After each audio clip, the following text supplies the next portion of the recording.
Welcome back, and thank you for joining us to start your week off right with the MMA Weekend Recap. It's the boys. We're here to give you the good. Dominic, hey now. how are you feeling to start your week off?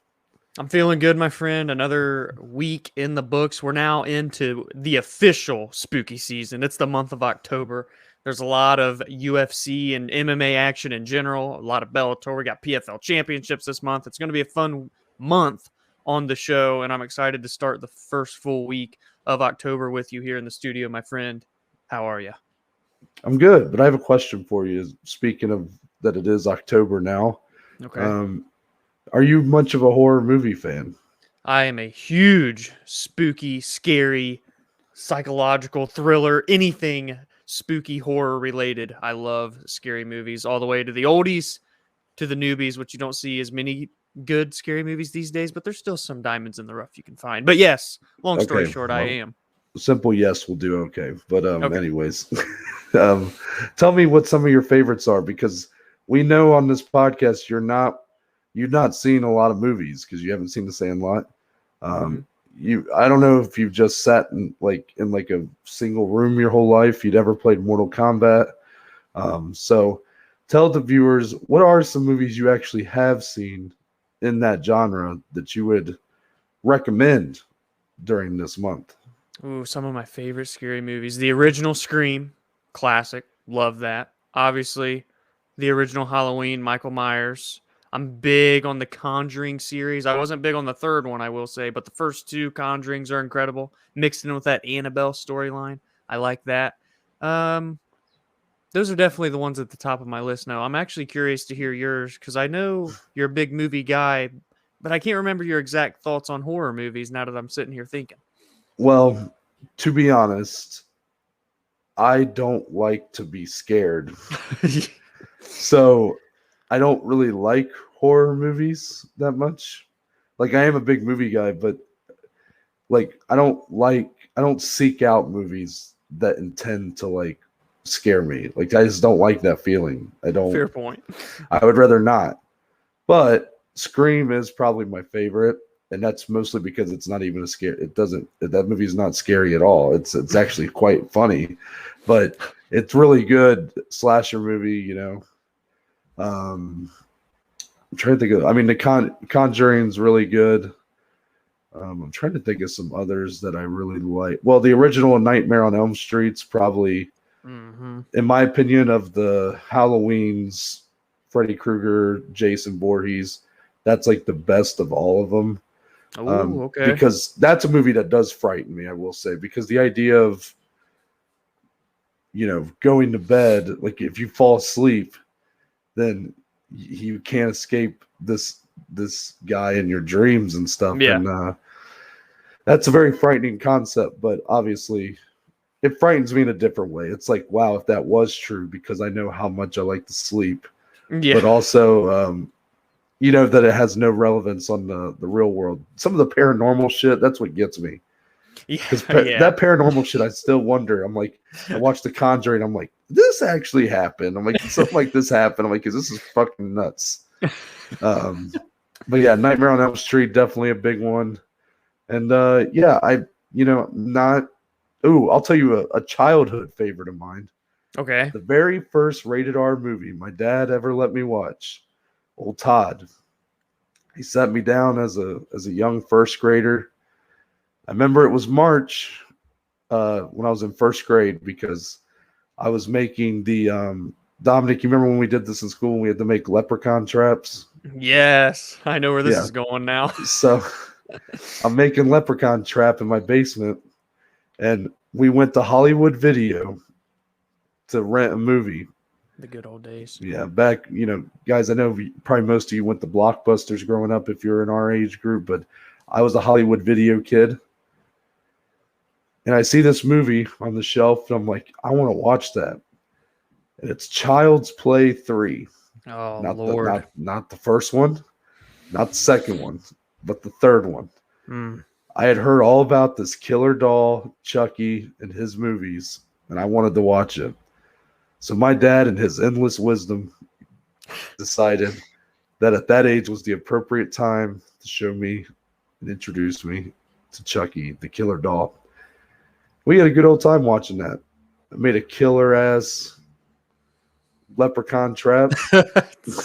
Watched the killer-ass movie. And, yeah, that was it. See, when you were saying you were making the leprechaun traps, I thought you were going to say you watched the Leprechaun movie. Yeah, I was like, that series. You said, I know where this is going. I'm like, I don't think you do, but I'm just going to like, let you you say definitely it. don't, yeah. Do you remember your first rated R movie?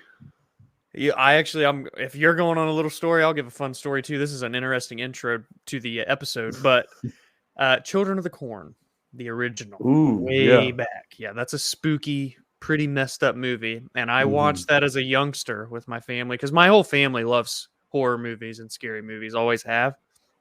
And so I watched that as a kid, and I guess I go to school, okay, the next day. I don't know if you know this or not.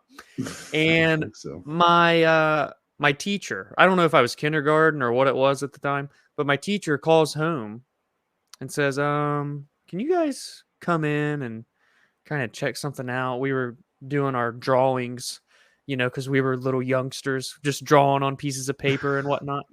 Yeah. And so little young Dom, after having seen Children of the Corn, had drawn some graphic scenes with Crown on a paper, so much so that the teacher was worried and wanted to speak to my parents. And my parents love telling that story to this day to new people or retelling it to the same people over and over. So I figured here it is on the show to share with you all. I am shocked I've never heard that before. That's fantastic. Your teacher literally thought you were a psychopath. Basically, yep, that's what happened. Well, that was a very interesting way to start this episode. I enjoyed that. Thank you for sharing, Dom. Yeah, of course. This is a safe space, so anything you share on here, I will not use against you ever. I promise. One big happy family here. Yeah, of course. Let's get into those fight announcements because they're pretty scary too. Yeah. Not really. But we start the end of this month, UFC 267. Reminder, not going to be on pay-per-view. I still don't know if it's going to be on ABC or if it's just going to air on ESPN Plus. Oh, Dom, you in the back. Yeah. They confirmed it on the broadcast. It is ESPN Plus subscribers. Okay. But no additional fee, no pay-per-view. Yep. I must have missed that part of the broadcast. But so ESPN Plus, but you don't have to. You're not going to have to pay $70 for the pay-per-view or whatever it is. So that's nice to know. If you just have the $5 a month subscription, that's why you guys need to subscribe right now. Yeah. If you're currently not, you'll be able to get the pay-per-view at the end of this month. Boom. Well, not the pay-per-view, the numbered event at the end of the month. But 2 title fights, and we talked about Dominic on Friday. Islam Makhachev, how he had lost his opponent, RDA. And we speculated a lot on whether he would be able to stay on the card. We both kind of felt similar. Felt like if he wants to stay on the card and stay active, he can probably find an opponent. But at best, the opponent would be a lateral step to a Thiago Moises or a Drew Dober. So maybe not someone to really push him into like a title fight, that he would probably want. So we kind of both were a little bit pessimistic on him staying on this card. However, literally right after we stopped recording. Yeah, Thursday, great timing. Yeah. Dan Hooker decides that he's going to stay in town and or stick around, I guess, and he's going to step in to fight Islam Makhachev. Now, first off, shout out to Dan Hooker for doing that. That's awesome that he's stepping up like that. But let's be a little more critical of this move, Dominic. Is this a good move for Dan Hooker? I mean, it is and it isn't, I guess. But I'm kind of viewing it for Dan as like you don't really lose anything, even if you were to go out and lose this fight, just because everyone knows how good Islam is. And even with Dan and all the hype that came with him accepting this, he's a savage. It's a beast move to stay in Vegas, to be away from home even longer, going to go straight to Abu Dhabi. It's crazy, but it's still Islam Makhachev. And at the end of the day, after all the excitement and dust settles, people are still going to look at this and think, well, Islam's just that damn good, and it's not a very good stylistic matchup for Dan, who's such a great striker, but the grappling of Islam is so elite. So I don't look at it as like necessarily a bad decision, because if you are Hooker and he were to go out and win this and shock the world, that would be absolutely insane, because no one really expects that to happen, especially to stop a hype train that is Islam. But if he were to lose, I mean, he just fought an unranked guy in Nasrat Haqparast. I feel like that had way much more to lose for him if he were to lose that one than this. So, I like it. I respect it. And I can't say I'm not at least excited to see if he can pose a bit of a threat to Islam. Yeah, I mean, I think we might be overlooking Dan Hooker a little bit in this matchup. I get it. Islam Makhachev looks fantastic. He's kind of continuing I guess he's taking the baton from what Khabib Nurmagomedov, I guess, had accomplished. But let's be quite frank about something here, Dominic. Islam Makhachev has yet to build a resume that has earned that kind of credibility that we're giving him right now. Yeah. A lot of this is based on potential. It's based on how he's looked against lower opponents. And when I say lower opponents, I mean Thiago Moises and Drew Dober are sub top 15 guys. I'm big fans of Drew Dober especially, but Thiago Moises is very good as well. But they're fighting for top 15 placement. They're not guaranteed top 15 guys, especially in this division. So this is the fight, in my opinion, it's kind of a gut check for Islam Makhachev. You're getting a short notice replacement here in Dan Hooker. But Dan Hooker showed a lot of advancement in his grappling in his last fight with Nasrat. He did. I know he's not gonna try to. I would assume he's not going to try to use that in terms of offensively. He's not going to be necessarily looking to take Islam Makhachev down.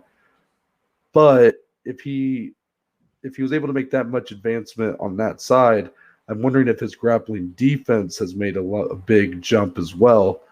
And that will be interesting to see, because Islam Makhachev's definitely going for that right away. Yeah, so sure. I think for Islam Makhachev, this is a big fight for him. I mean, it's a big jump up in competition.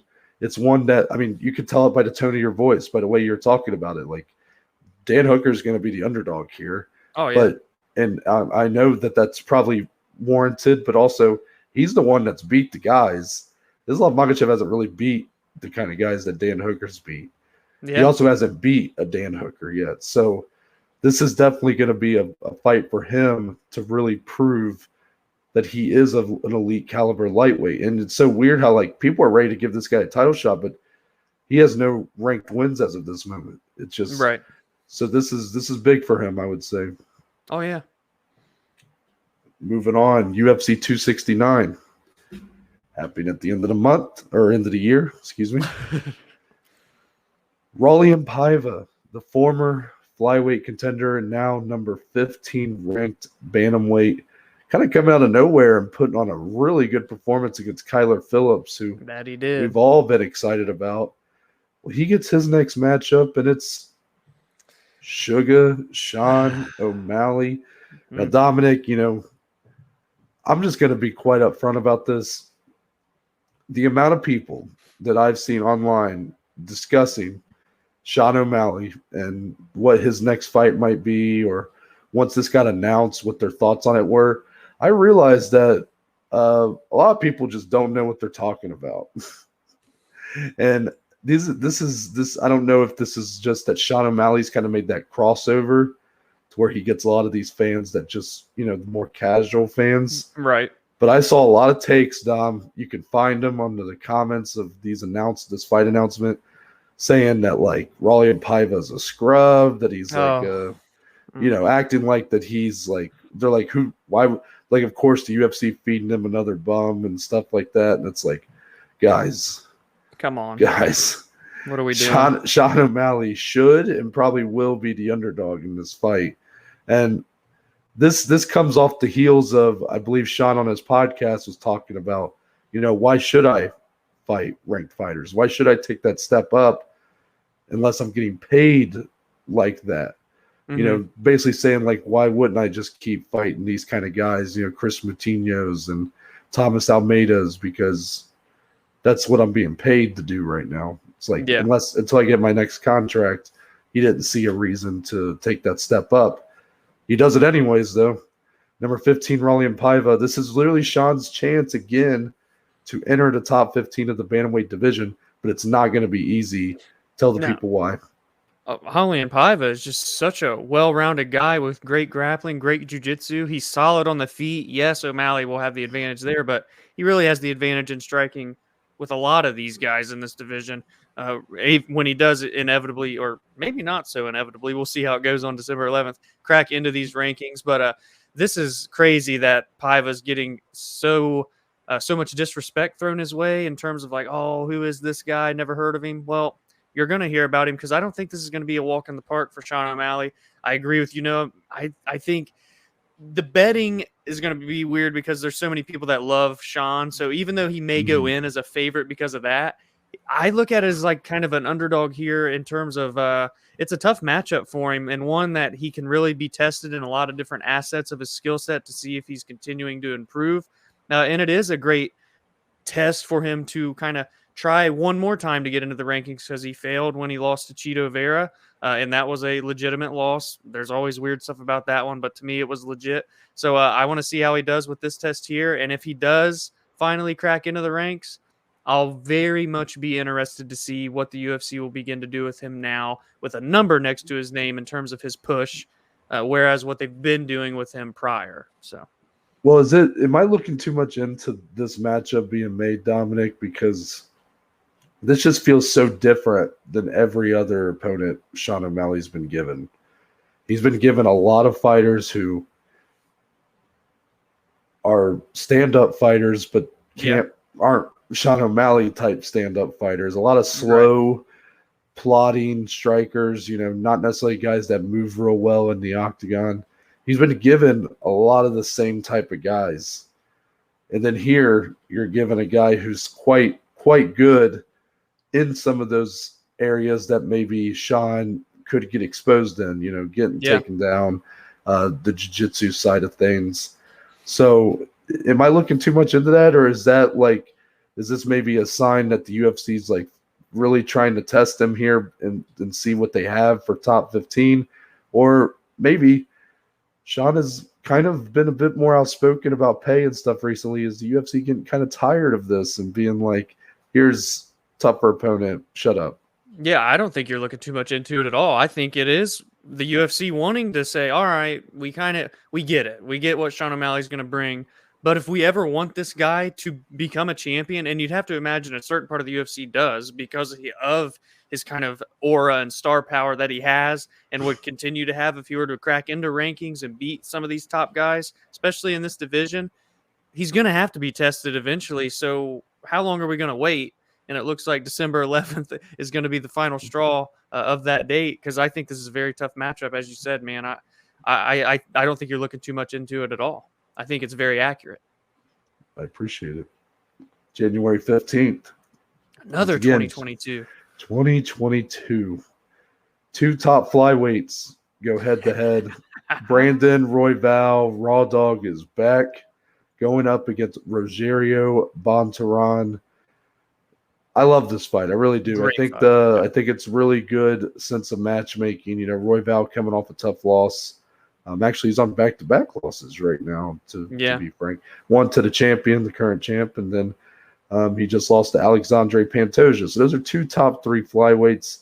Probably good on him to, step back a little bit, fight someone behind you. Number 7, Bontorin, who's not had the cleanest of runs in the UFC, but a guy that when all the elements come together, when the weight cut comes together, when it feels like mentally he's in a good place, he's a really dangerous fighter. So he might be the more polished of the two in here. But Royval, I think, has the higher ceiling right now.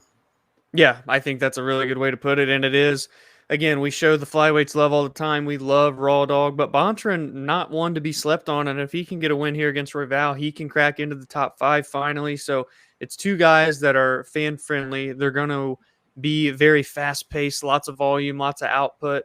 Even in the grappling exchanges, I think it could be very fun. We saw that with Royval and Pantoja during their first round of their fight. It was all grappling, and it was just nonstop. So sometimes that can be even more fun. And I think it's going to be the same thing here with these two. It's a great matchup in terms of where they are and in terms of their fight styles in the cage. I love it. Let's talk about Zabit. Who? Zabit. That's right. Oh, my. Yeah, that's a name you guys haven't heard in a while. Zabit Magomedsharipov might be back. And I'm only saying might be because there's no fight announcement here. There's no, speculation on what card he might be coming back on. All we have to go off of is an Instagram post made by his coach, Coach Mark Henry. It's a picture. It's like a painting or drawing, I guess, a drawing of Zabit, and put on there that I believe it said something about the best featherweight in the world is back or something like that. Oh, and so it sounds like according to that Instagram post, Zabit Magomedsharipov will be returning to the UFC following a long battle of complications with his respiratory issues. So, Dominic, are we finally about to see Zabit return to the octagon? And I guess an even more important question is if he does come back, let's say early next year, whenever, how high of an opponent do you give a guy like that? A guy who was all the way up to number 3 before being removed from the rankings. Do you throw him right back into that top of the heap, or do you take a step back with Zabit and make sure that he can still compete with the top 10 or so? Yeah, so I love this. Obviously, if this comes true, it would mean that mainly Zabit is healthy again, which is great. He went through a lot of serious complications, as Noah alluded to. So if this is true, then he should be doing good right now. And then it just adds a big wrench into this featherweight division that it really is beginning to pile up some top-level competition. We know the top 3 have been kind of jammed there for a while, but if you look at the rest of the division, it's very healthy right now. It's a solid stack of ranked fighters with a lot of potential, a lot of different variables in terms of their fight styles. And Zabit is just another one that you can plop in. I think in terms of a return fight, you still got to go top 10 with the guy. I mean, again, if he left out when he was number 3, I know it's been a long time since he had competition. And was the last fight he had, was that the Cater one? Yep.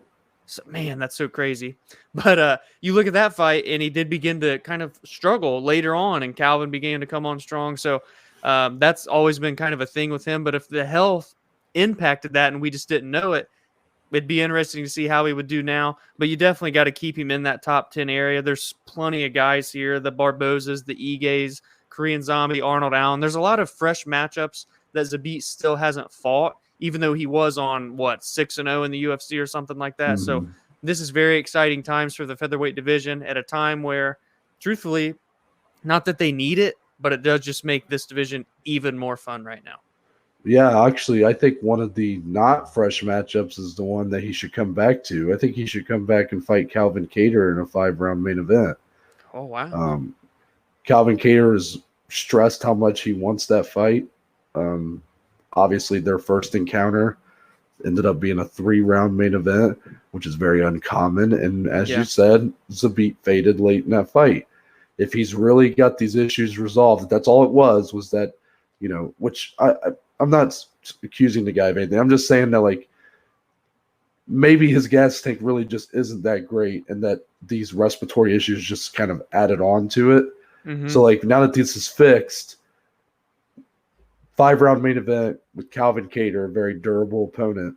Let's see how much that's been fixed, Yeah. I'm ready to keep testing this guy, and it's a familiar opponent, but unfamiliar territory. 5 rounds, that's going to be new to Zabit, and Calvin Kattar is going to be very motivated in that fight. He'd be coming off of the loss to Max Holloway, which we know was a very one-sided beatdown, and haven't seen him since. I think he'd be looking to get back on track with the win, obviously, and be able to do that over a guy he had lost to previously in Zabit.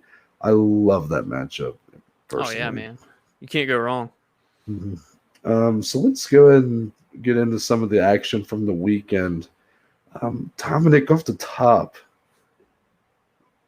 any weekend with MMA is better than a weekend without MMA. Right. But this weekend kind of tested that theory for me because we got a lot of subpar MMA this weekend of my best estimation. A lot of fights that just really disappointed. I think that's going to be a theme for this episode, and it starts here with Bellator 267. Yep. And this was the second time we got to see this matchup. Michael Venum Page, he does get the split decision win over Douglas Lima in the main event. Dominic, a lot of controversy with this one. And I guess the best way to start this conversation for us is, how did you score the fight? Do you feel like Douglas Lima was robbed here? And do because of how, I guess, close this fight was, do you do a trilogy next, or does MVP need to really move on to a title fight or so here? Yeah, this fight definitely didn't live up.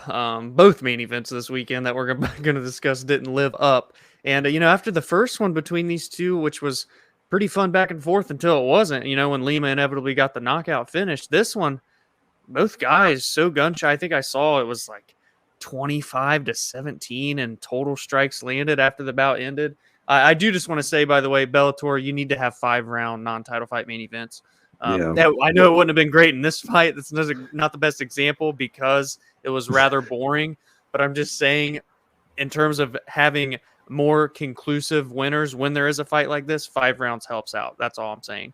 But this fight, man, again, two guys that are usually, again, I talked about how they're finishing prowess on Friday. Didn't see none of that here. It was just very tit for tat, a chess match, if you will, but there was just hardly no output to judge on. So, I mean, if you have to pick a winner, I guess MVP, quote unquote, had the better moments, but I don't even know if you can go that far of a stretch. I saw a lot of people online calling this a robbery, that Lima should have won. I know you and I don't like to throw around the word robbery too much, especially in a fight like this where, yeah, Lima maybe should have won if you're looking at total strike numbers or whatever. But at the end of the day, neither guy did anything. So it's like, meh, just give somebody a victory, I guess. Yeah. So, and like, what could be next for MVP? We were talking on Friday. Well, he's finally going to get a title shot if he can win this, and the contender and an elite fighter. I don't know about that anymore. This fight just didn't live up. His performance didn't live up, especially in a time he really needed it to the most. Do you run the trilogy back? I mean, I guess that makes sense. It's hard to market a trilogy when your second fight was so poor, but at the end of the day, it is one apiece. Maybe in that third fight, you can kind of label it as like, oh, this can be the true number one contender fight, and maybe they'll fight a little harder. I don't know. I did not expect this at all, especially on Friday, too, when I said this is the biggest fight of the weekend for me. I was looking more forward to this one than Santos and Walker, and it just lays a dud. I do think I might have enjoyed it a little bit more than you, just because there were a few knockdowns in the fight, and it was just a lot of inactive periods to get there to those moments. I think the big debate you're going to see, I mean, maybe not. I mean, really, everybody's just kind of giving their opinions on who won, but I think the debate that these people are really having is, do the knockdowns versus the top control.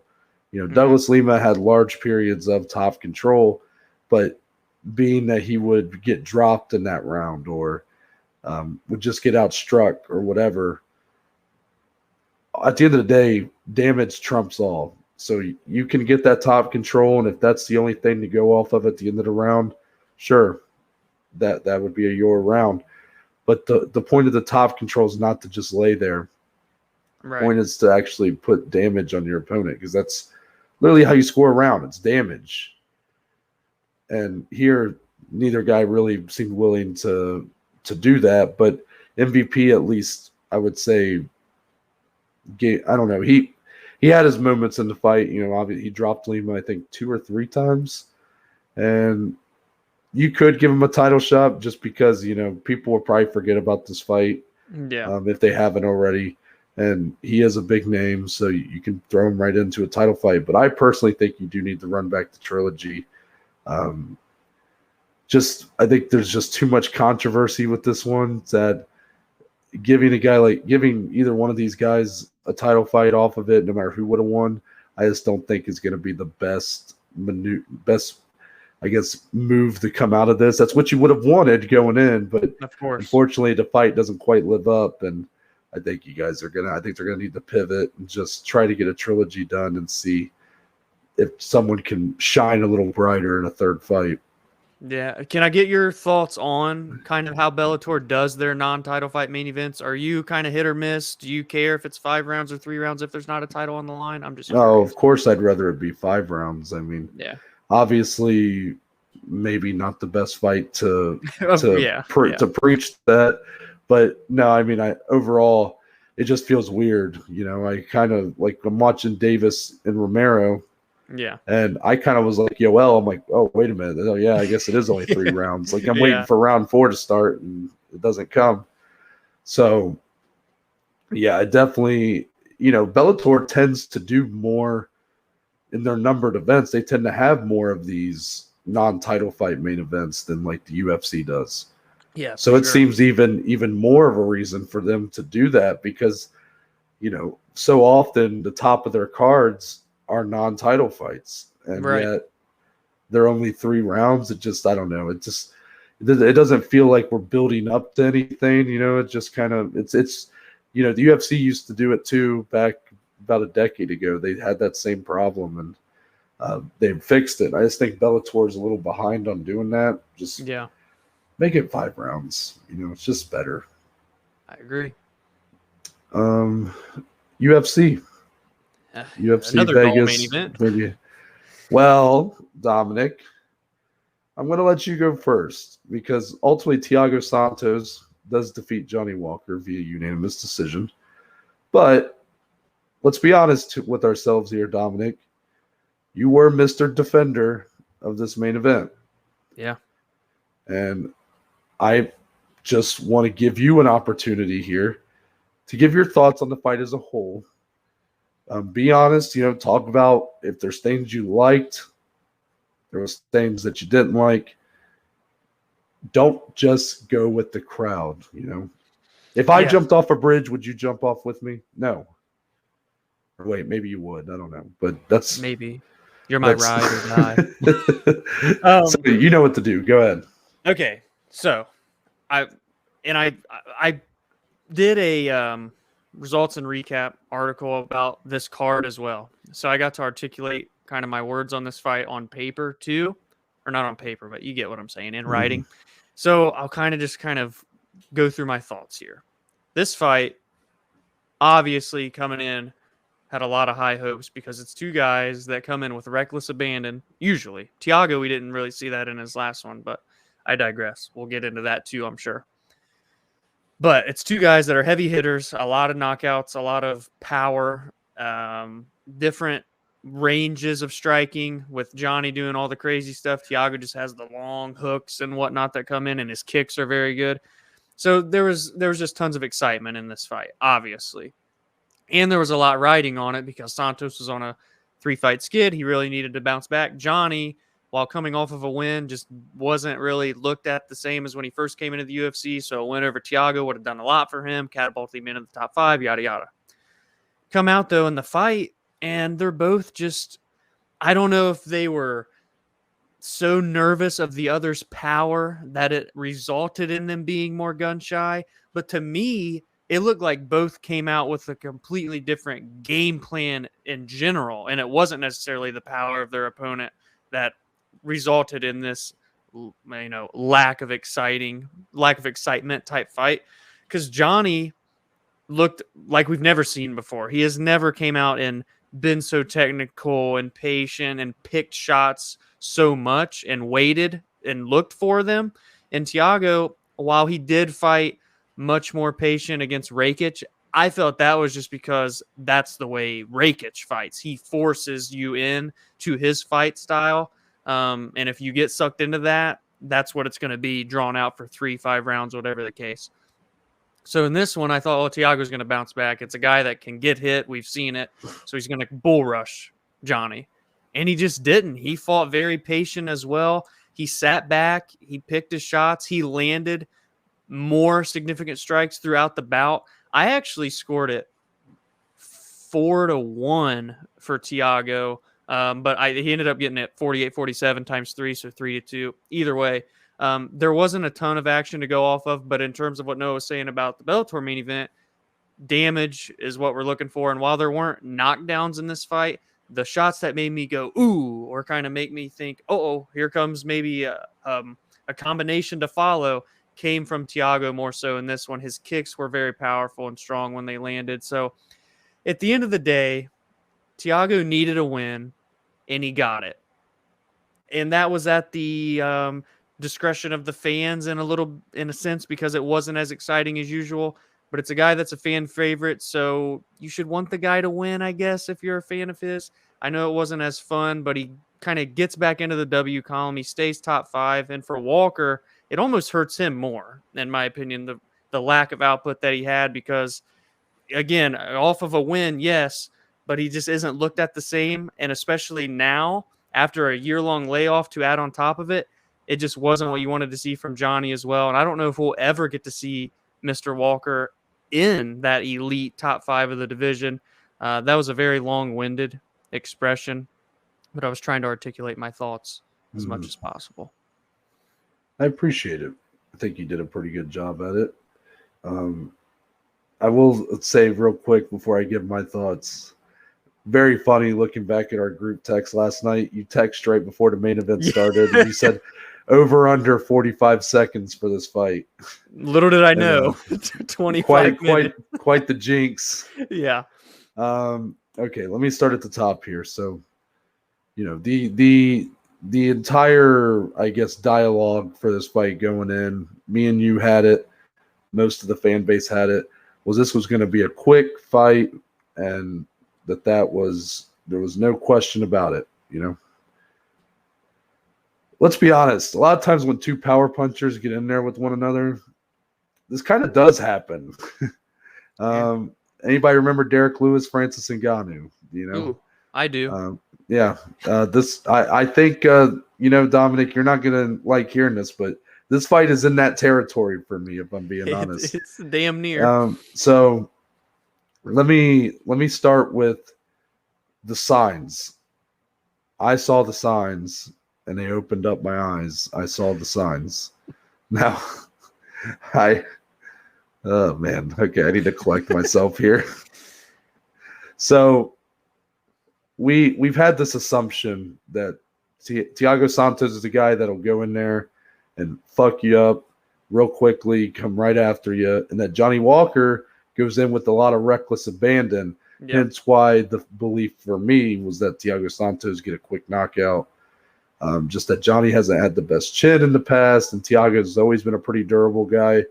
But this fight, what ended up happening, the signs have kind of been there for these two guys. I actually disagree with you saying that Johnny's never fought like this. His fight with Nikita Krylov was definitely like this. It was a guy trying to be more patient, but it's just so obvious that he is not comfortable being that kind of fighter. Yeah. And I'm not saying that it's not better for him to be, but there still needs to be more output, And I know following that Nikita Krylov loss, he would have the win over Ryan Spann where he kind of returned to some of that. But you could tell a lot of that was because Ryan Spann brought the fight to Johnny Walker. Yeah. It wasn't like, if Thiago Santos was like a bull as soon as the fight started, I think you would have gotten a very different fight.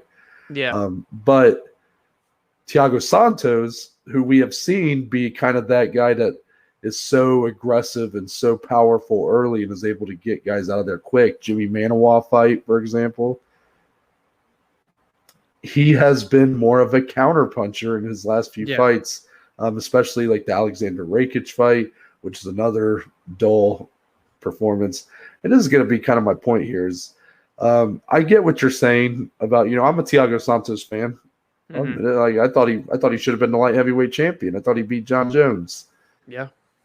However, this win does nothing for him. It does nothing at all, because unfortunately, and neither of these guys come out of this looking good.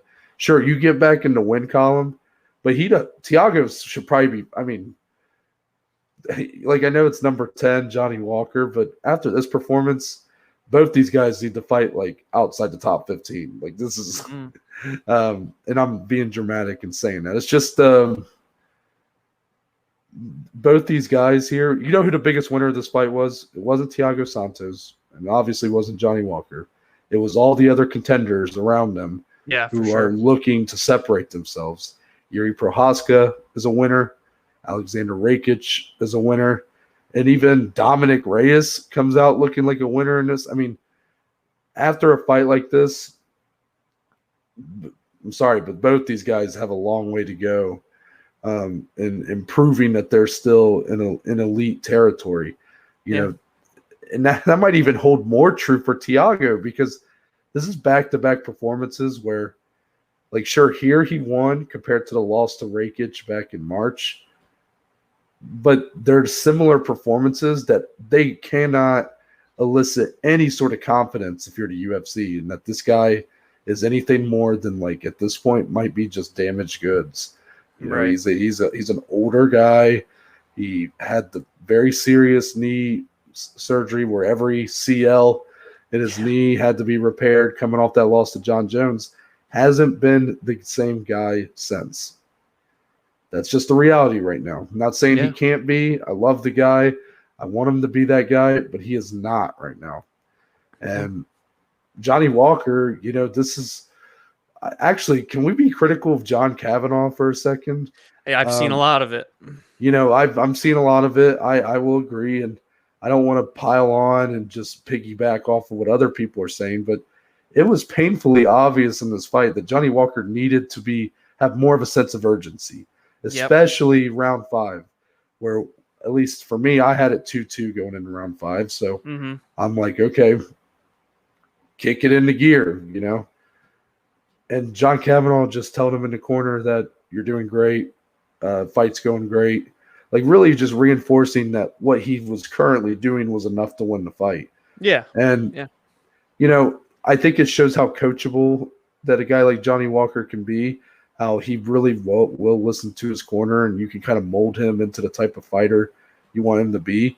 But whatever this was on Saturday should not be the type of fighter Johnny Walker is. And John Kavanaugh, buddy, I mean, this is a string of some bad coaching from you in the corner. Let's not even get into the Conor McGregor stuff. So it's not been a clean run for that guy. But, yeah, this is just a very frustrating fight. Can we agree on that? Oh, frustrating indeed. And I'm not even going to matchmake here. Like, I have no interest. I didn't in want to matchmaking. either. Yeah, I'm just like, get out of my face. That's how I feel about this fight. I'm just like, I just, you know, I have such a bad taste left in my mouth because this is one of those fights, Dominic. I'm very lucky that I didn't do this time, but you get those fights, and you actually have ran into this with the Derek Lewis Francis Ngannou fight. Those fights that you want to tell your friends or family that don't watch MMA, you're like, oh, you need to watch this fight because you think it's going to be a fight that'll get them interested. Yeah. This was a fight like that. And poo. Can I just make one last point on this? Dude, please. I want to keep going. If you listened on Friday, or if you haven't, you can go back because I'm not lying. We talked about how this would be crazy while it lasted, and if it were to go 25 minutes, Noah said he would be concerned at the quality of fight we got. And look what happened when it went 25 minutes. And I actually, I'm going to continue here because I'm still not done. Okay. I think I'm ready for round 2 here. I re-sparked the match. Yeah. No, just my last, I guess, sticking point of this fight is I saw a lot of people. And this isn't a shot at anybody because I'm pretty sure this is how you worded it on our own Twitter account. I saw a lot of people calling it like a chess match, like a, you know, kind of that tit for tat, which definitely tit for tat, but in terms of a chess match, when I say I like a fight like Darren Till versus Stephen Thompson, those are two, and very much in some ways similar fights. Not very high output, you know, two guys just kind of doing a lot of feinting, a lot of, in each other's face, but not throwing a lot. But I enjoyed that fight because those are two of the highest level strikers in the UFC, especially in that division. And I knew at any point you could get that kind of explosion because this is the difference. Santos and Walker are very powerful. So when you're watching it and it gets into round 4 and round 5, you might have that edge of your seat. Dominic, this is how you were defending the fight. You're like, I'm still on the edge of my seat waiting for it. But the difference is they might have the power, but they are not near the level of strikers that they need to be to pull something like that off. They don't read their opponent's movements the way that like Thompson and Till were doing in that fight. That's why Till gets the knockdown in round 4, round 5, whichever it was, because they're reading each other's movements. And that's why it's a chess match, because they're trying to just catch him slipping one time. Yep. While here, I saw two guys that just didn't want to trade with each other. They were scared of each other's power, and there was just a lack of willingness to really kind of get in the pocket. And that's why this fight was kind of dead on arrival, in all honesty. So no offense to our Twitter account or to the other people that have worded this a chess match, but no, just not. Yeah. Co-main event. Doesn't get any better. Shit. Kevin Holland and Kyle Daukaus had what we thought was going to be a pretty fun fight. Unfortunately, it has to end in a no contest. This is because of a headbutt that essentially knocked out Kevin Holland. And then immediately after led to the Kyle Daukaus getting a submission win.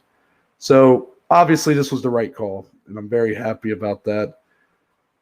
But I mean, Dominic, where do we go from here with these two? I mean, do you run it back, or do they go their separate ways? I mean, what do you do? I think it seems clear they're probably going to run it back. They kind of shook on it afterwards and talked about it. And, for what it's worth, the 3 minutes and 40 seconds we got were pretty fun and fast paced. I mean, we got to see a couple takeaways on Holland's side where his wrestling defense, he was stuffing some takedowns. When he got down, he got right back up. And I knew Daukaus was going to press forward. He has 8 of his 10 wins by submission, and I knew he was going to want to come and grapple Holland and want to get the finish, and that's what he went for. And Holland, shout out to him. You can see he has definitely worked on that aspect of his game, which is good to see. Again, I talked about how he's still so young and still has such a high ceiling. He didn't really get to throw hands much with Daukaus. Daukaus really pressured him and pressed him up against the fence most of that fight.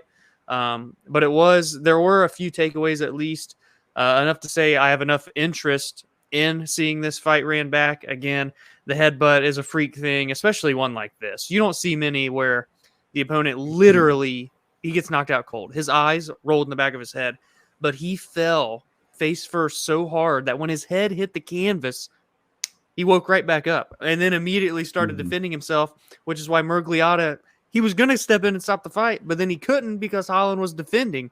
And eventually gets locked into the submission. Daukaus wins. They review the footage. It gets taken away. There's a lot of kind of back and forth going around on Twitter about this as well, and where they should have, in order for it to be no contest, maybe you stop it immediately when it happens rather than calling it a win, but then you go and review it and call it in after.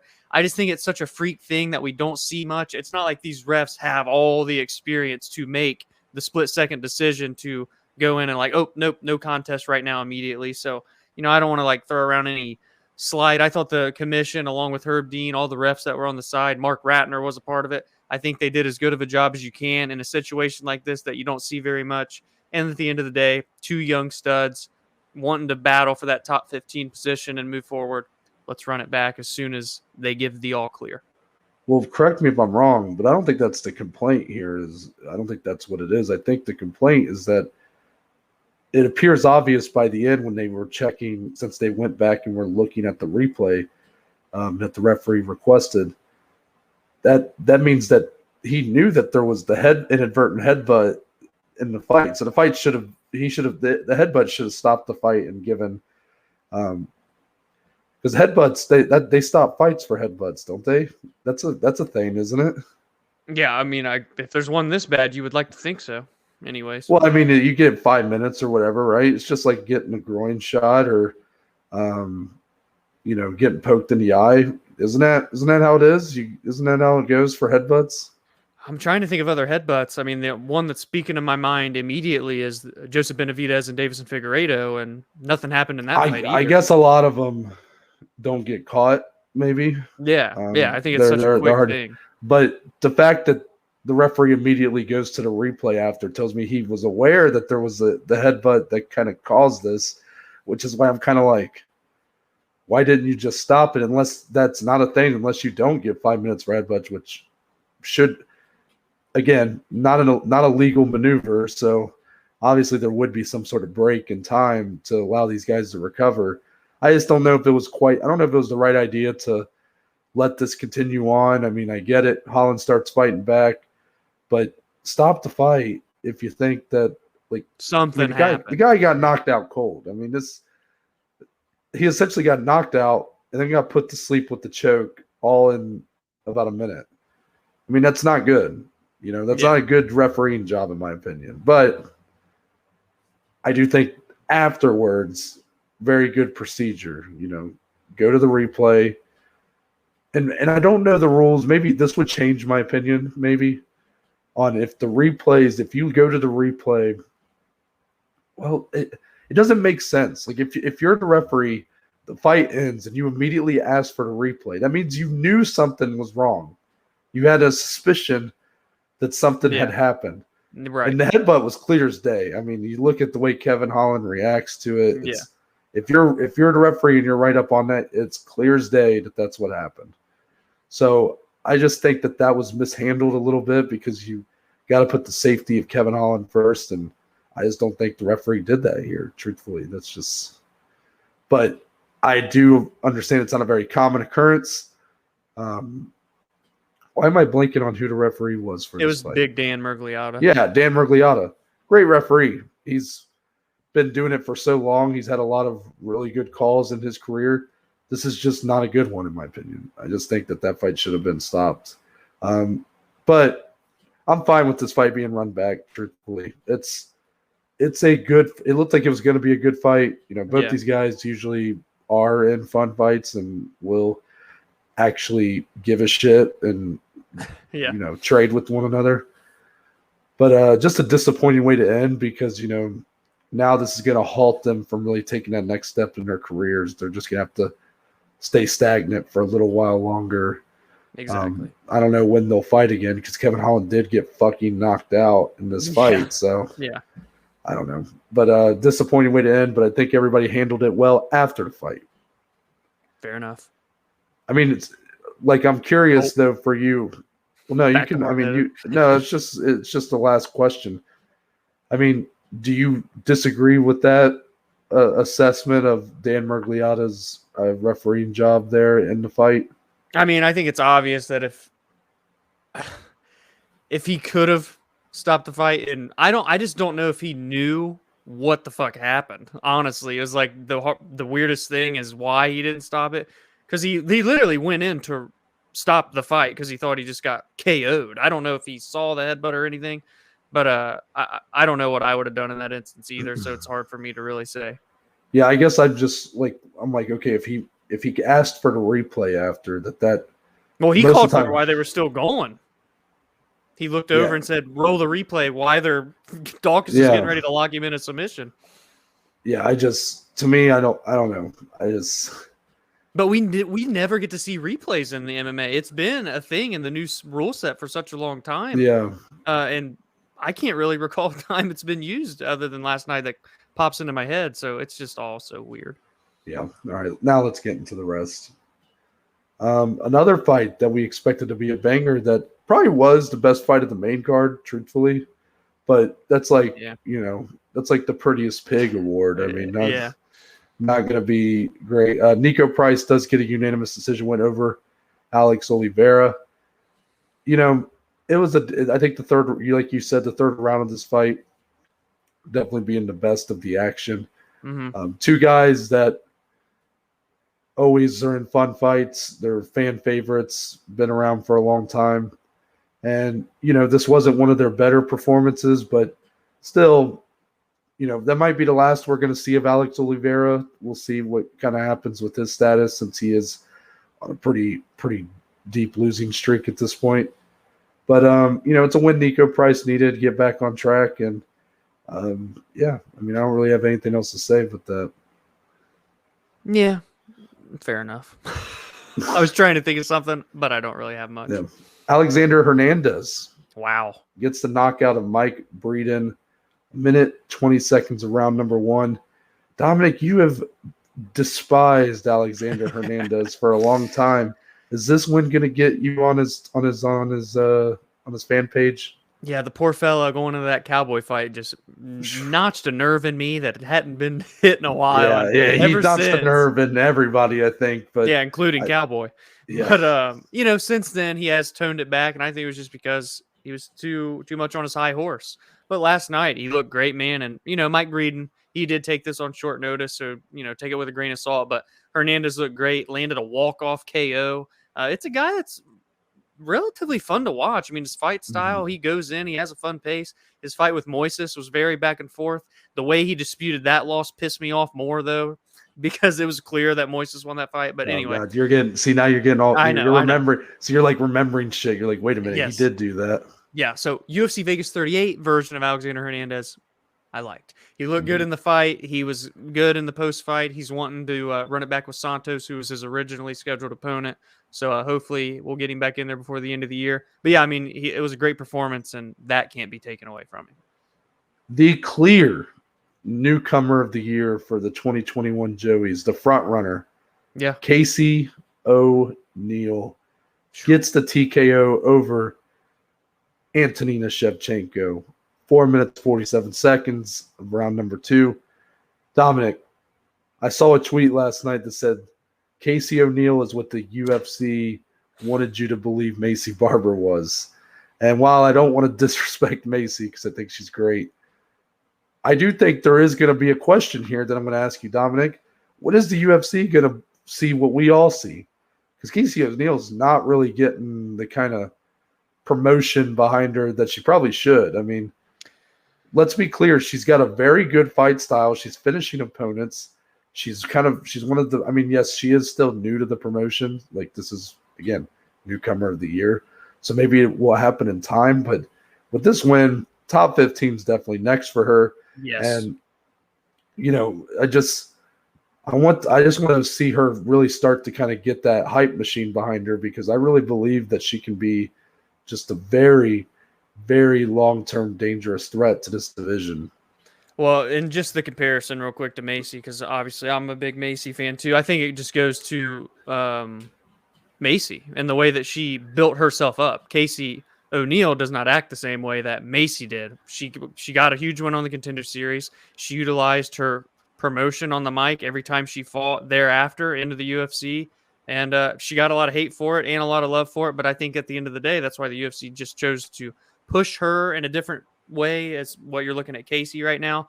But Casey's very humbled, well-spoken, very confident, but not cocky. And I love everything about Casey O'Neill. She obviously still has a ways to go in her striking to bring it up to par with her grappling, but her grappling is so good that that's going to keep her in every fight that she's in going forward. And she's only 23 years old, Noah. So to get a win like this over Antonina, who's been fighting MMA for years and years and years, said a lot. And not only that, but she faced adversity in the first round. I felt it was Antonina's round, and then bounces back and looked incredible in round 2, on her way to a 10-8 round before the ref finally stopped it. It took way too long to stop that fight, in my opinion.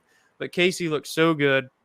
She goes for the ground and pound. She looks for submissions. She can really do it all. And at only 23, again, she has a lot of growth to still do, but she has such a high ceiling. And maybe there's another Shevchenko sister on her radar a couple years from now that she can at least challenge, because I don't see her going anywhere in the meantime. So Casey O'Neill, top 15 next. Undoubtedly, she has to be. And I can't say enough about her. Truthfully, as Noah said, number 1 right now and newcomer of the year. And it's quite a big drop off for number 2. Agreed. Jamie Malarkey and Devontae Smith had a very hard-hitting fight, where Malarkey does get the TKO, 2 minutes, 51 seconds, around number 2. Malarkey, once again, really impresses here, and not only impresses, but he kind of, overperforms. He is outdoing what his expectations are. He previously had gotten a knockout at Kama Worthy in I thought it was less than a minute. Yeah, it was quick. Kama Worthy is a guy that I've enjoyed watching on his run. He started his run by beating Devontae Smith in this fight, and that was the fight where one of the biggest underdog wins based on odds in UFC history, I'm pretty sure. So I might be wrong on that. I know that sounds weird for that kind of matchup, but I swear that was one of the biggest underdog wins in odds, I guess, in the UFC history. Regardless, Jamie Malarkey outperformed there. And then here with Devontae Smith, I was ready to buy into Devontae Smith here and be like, you know what, this guy does look really good. And he has. Coming off the Contender Series, but then Jamie Malarkey does it again. Devontae Smith, I thought, won the first round, looked damn good doing it. And then Malarkey comes back and gets a finish in the second. Just nothing to say. Both guys come out looking pretty good, but ultimately Malarkey's the one that gets the win. Yeah, of course. And, if you're Devontae Smith, I just got to say, Ohio, stand up. We got to stick together. Our Ohio boys and girls. You don't see many of them in the UFC. Devontae, head up. Jamie Malarkey. I actually picked him to win as an underdog pick. He looked amazing, came back. Can't wait to see what they both do next. Agreed. That's going to wrap it up for today's edition of the MMA Weekend Recap. Give us your thoughts on these fights and any of the news we talked about, any of the fight announcements, and we will feature in an episode. But we'll be back on Friday with the preview. Till then, Dominic, tell the people where they can find you on social media. Find me on Twitter, on Instagram, at DSlee14. More importantly, go follow, go engage, go interact, and anything else you want to do with our podcast on Twitter, on Instagram, at BAJ_MMA podcast. For me, Twitter, Instagram, at NTBaker_. There's a link in my bios on there that'll lead you to a link tree, provide you a list of links to all the platforms the podcast is on, along with social media platforms.